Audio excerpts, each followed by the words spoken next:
E não é que Crystal ficou bom? Fala galera, hoje é dia de mais um vídeo da nossa série analisando Sailor Moon Crystal.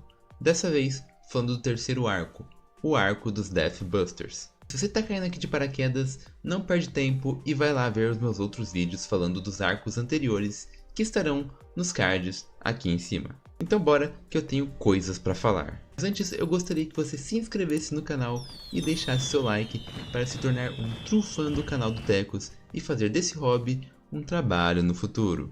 Valeu! Não sei exatamente o que aconteceu, mas algo aconteceu aqui. Tudo, ou quase tudo, mudou. E pra melhor.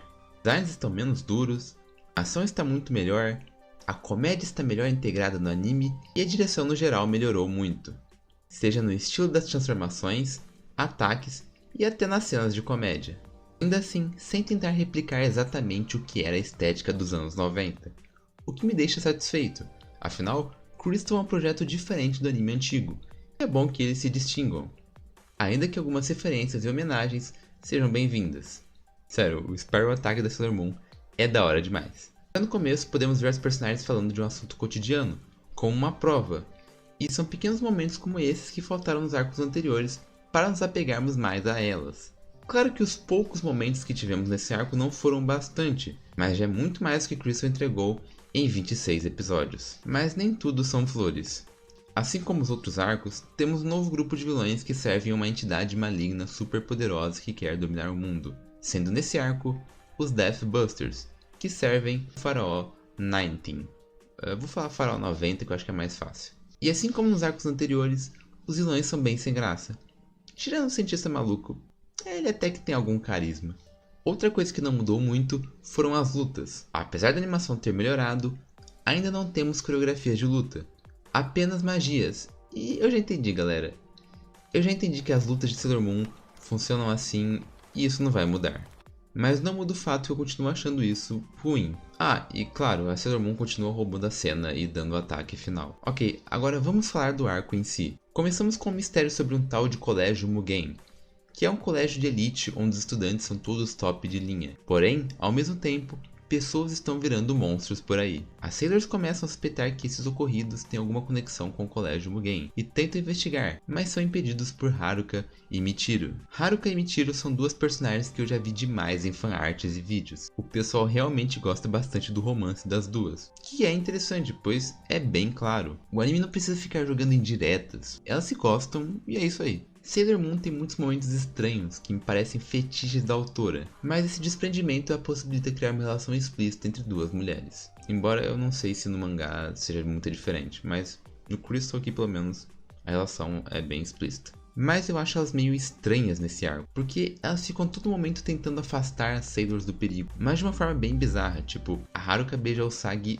do nada. Isso só deixou a Usagi ainda mais curiosa. E é esse tipo de coisa que eu digo que é muito mais um fetiche da autora do que algo que faz sentido na história. Só que isso até que serviu para criar um pequeno drama entre a Usagi e o Mamoru, onde o Mamoru sente ciúmes da Usagi pela sua proximidade com Haruka. E temos uma cena bem fofa dos dois se resolvendo. Eu sempre achei o romance da Usagi com o Mamoru meio forçado por causa de toda essa coisa de destino e reencarnação, mas aqui foi bem natural. É um diálogo que eu consigo imaginar um casal comum tendo. E aos poucos o romance dos dois vai me convencendo. Então é isso, essa parte do arco é basicamente a Haruka e a Michiru enrolando a Usagi e a sua turma até eventualmente serem convencidas a cooperarem com elas.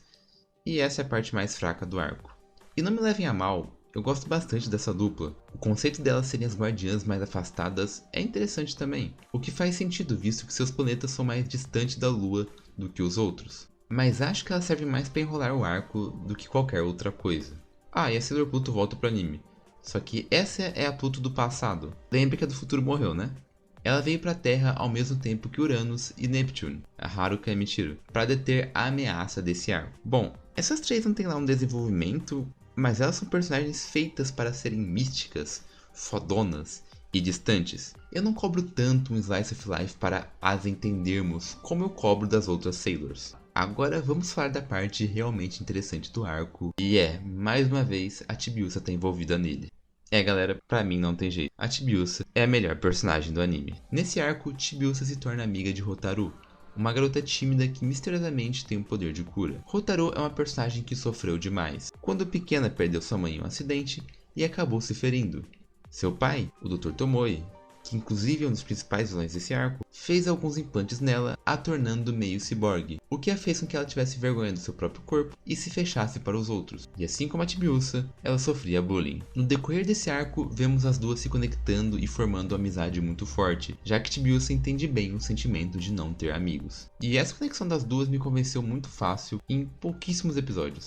Mas nem tudo são flores, e no caso da Hotaru, a maioria das coisas não são flores, ou menina que sofrem. A primeira questão é que o pai de Hotaru, como um bom cientista louco, é obcecado em obter a forma de vida perfeita. Inclusive, é ele que transformou as pessoas nos monstros do começo do arco. E para piorar, ele se envolveu com o faraó 90, que lhe deu os ovos de Daimon, lá ele.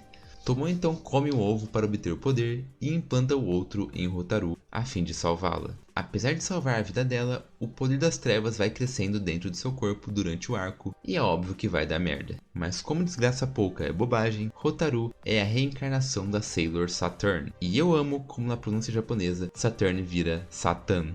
Satan. Dá a impressão que ela é uma Sailor endiabrada, o que de certa forma não tá tão errado assim. Tá, mas qual é o problema da Sailor Saturn? Acontece que ela é uma entidade com a função de destruir o mundo. No passado, quando a Rainha Serente morreu, lá no Silver Millennium, a Sailor Saturn despertou e todo mundo morreu.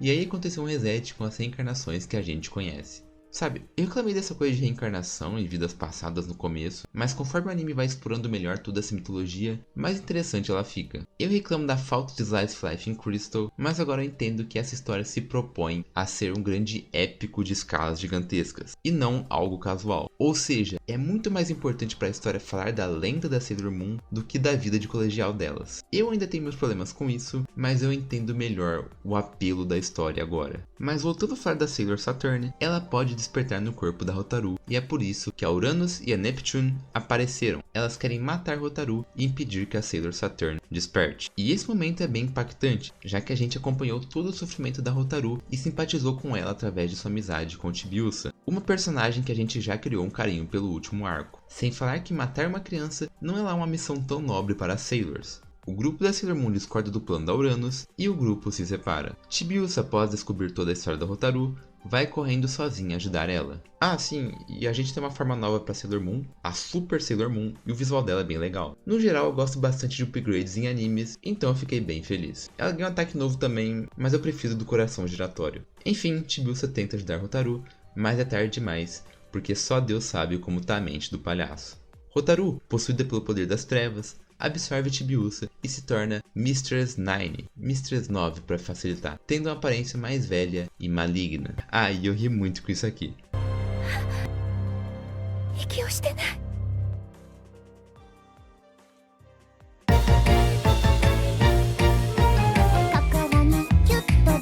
Cara, como as cenas da Mistress 9 são boas. Tem muitas expressões super exageradas, bem vibe vilão de Yu-Gi-Oh! E tem umas cenas bizarras, mas bem da hora de body horror. E eu valorizo um body horror de qualidade. Enfim, não é uma vilã boa, mas assim como a Dark Lady, me ganha pelo visual e expressões. Nos episódios seguintes, elas invadem o colégio Mugen e derrotam o Dr. Tomoe e a sua assistente, que são os subchefes do arco.